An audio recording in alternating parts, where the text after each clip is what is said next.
Hey, what's up guys, this is Tariq here from smartbiketrainers.com. So Tacx released the Smart Bike last year at Eurobike and everything went dark after that. We didn't hear anything from Tacx about this bike until this year at Eurobike. They finally had a production version and they are actually shipping it now in Europe and it's ready to pre-order here in the US. I had a chance to ride it for about 10-15 minutes at Eurobike this year, and I had these footage saved in my computer, didn't use them, just didn't have a chance to put them all together and make this video. But here we are now, I'm making this video and we're gonna talk about the Tacx Smart Bike. So let's get to it. First, I wanna give a big shout out to Shane Miller's wife, Dawn, she helped making this video. She helped holding the camera and taking shots of me riding the bike. So thank you. And if you haven't subscribed to the GP Llama channel, make sure you do. Makes great videos, and I will have a link to his channel below in the description. Before you go and subscribe to his channel, also subscribe to my channel as well, so we help each other out that way.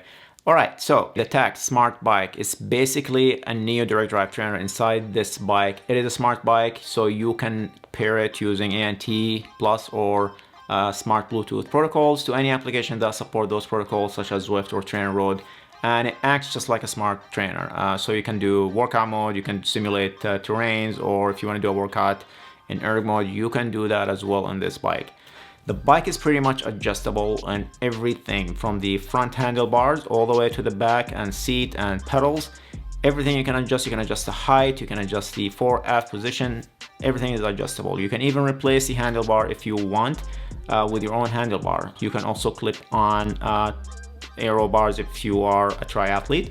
However, if you want to change the handlebar or if you want to get your own aero bars installed, that process might not be as easy as you think. There are a lot of cords that connects everything together, and the brakes and the screen in the front. So if it's something that you plan on doing, make sure you check with Tacx. If it's something that they can do for you before they ship that bike, then I would go that route, just because of all the cord and all the electronics involved. That's something that you might want to consider. The Q factor in this bike is just like a road bike, and the cranks are adjustable. Without having to replace the cranks, they actually there's a little screw that you adjust and it will take the pedals up and down. You can adjust it from 170mm, 172.5mm to 175mm. So like I said, this is basically a Neo Smart Drive inside this bike. If you look at the specs, and I'm putting it up on the screen here, I'm putting both the Smart Bike and the Tacx Neo. Everything is exactly the same. The max power, the slope, the descent simulation.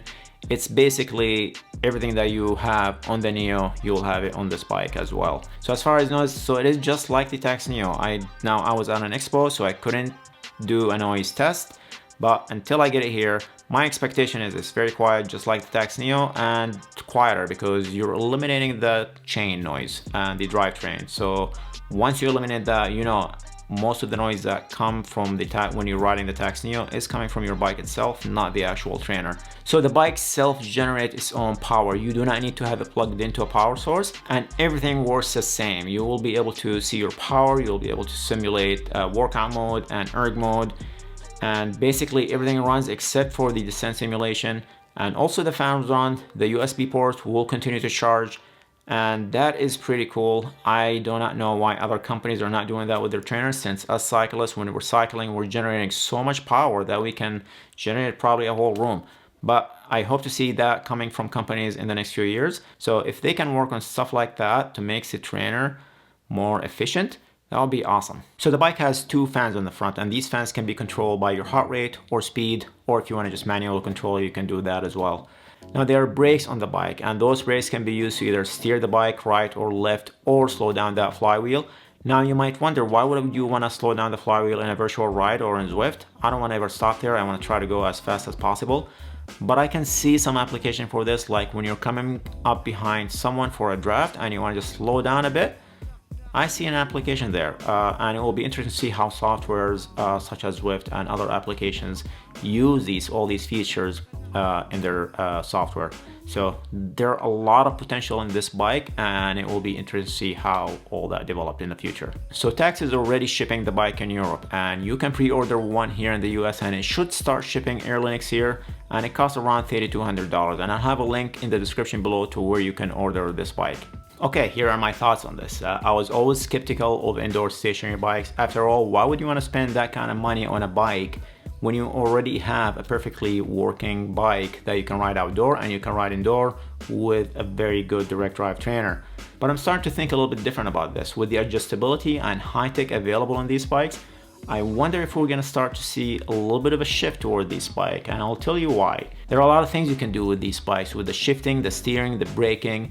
These bikes are designed to be ridden indoor and can be more integrated within the apps.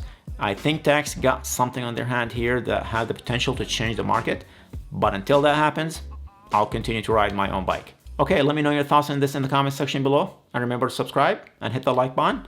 And thanks for watching, and I'll see you in the next video.